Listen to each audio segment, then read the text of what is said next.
Mistake number 6, leaving garages and sheds unlocked. Many people just don't seem to bother to protect their garage entrances as securely as the entrances to their home. And unfortunately, for those with connected garages, the door between the garage and the house often doesn't seem to be so secure. Even worse, that's an entrance a burglar can work on entirely hidden from view if they get into the garage. And that's a great reason to have motion-activated lights inside your garage, and to have the same strong doors and locks that you'd have on other entrances to your home. There are a couple other reasons to secure garages, and I also include sheds in this as well. First, these are locations where people will sometimes hide a spare key to the house. Second, sheds and garages often contain things that make it easier to break into the house. For example, a ladder to get access to an upper window. No burglar is going to want to carry a ladder down the street, but if you provide one for him, he'll be thrilled. Third, you may have something valuable stored there that the burglar would want to take, saving him the trouble of even bothering with the house. True, if I am going to be robbed, I'd probably rather have something taken from my garage rather than having the home itself broken into, but I'd still rather just not be a victim at all.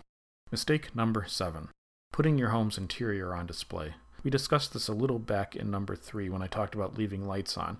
As we all know, it's really easy to look from the dark into the light and to do it without being seen. Exposing the interior can make it obvious that you're not at home, or if you are at home, where you are. And even if you are home, if your blinds or curtains are open, things worth stealing may be easily visible from outside. Things such as laptops, small electronics, iPods, smartphones, GPS systems. Putting the interior on display by leaving the blinds and curtains open makes it so much easier for someone to plan exactly where they want to go once they're inside. This is something I've had to get much better at since my break-in.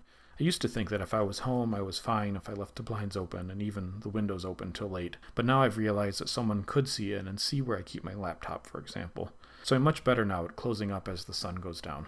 Mistake number 8, letting a burglar sneak around in the dark.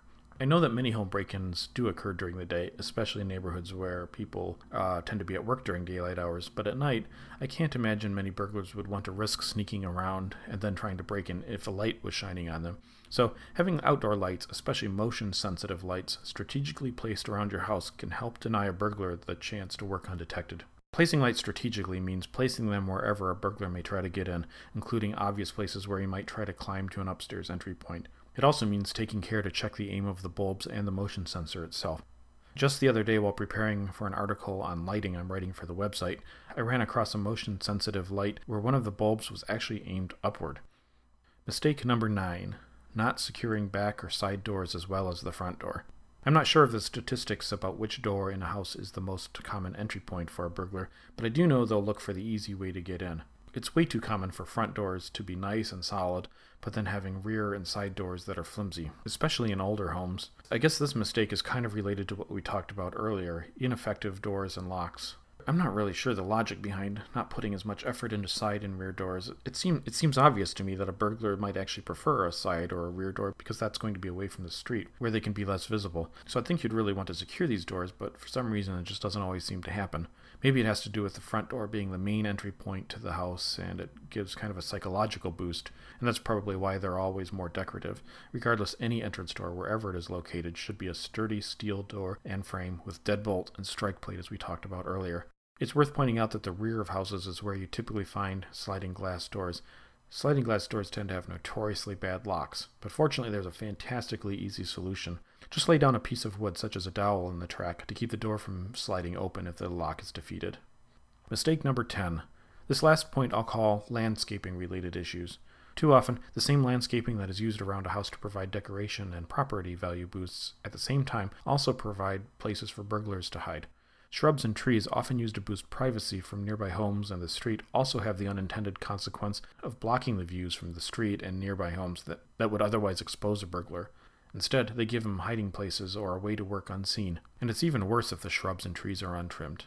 Decorative fencing makes matters worse yet. My recent burglar was able to get in through a window that isn't more than 10 feet from the street, but because it's obscured by a tall wooden fence and a large overgrown evergreen tree, there was no way anyone was going to see him. So there you go. Those are my 10 common home security mistakes that everyone should work to avoid. Just to recap, they were broken or old locks on doors and windows, unlocked doors and windows, not doing a convincing job of giving the impression someone is home, hiding your key outside, deactivated alarm systems, leaving garages and sheds unlocked, putting your home's interior on display, letting a burglar sneak around in the dark, not securing back or side doors as well as the front door, and landscaping related issues. So now it's time to take some action. Pick one or two of these that apply to you and plan a few improvements that you can make in those areas. You'll recall that none of them were particularly difficult. So it could be as easy as closing curtains and turning on lights, and the most difficult might be rethinking your approach to landscaping or going down to a hardware or home store to pick up new outdoor lighting, new knobs and locks, or perhaps even a new door. None of this is very expensive either, even if you want to have someone do the installations for you.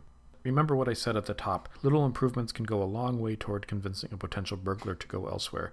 So every little thing you can do significantly improves your level of protection.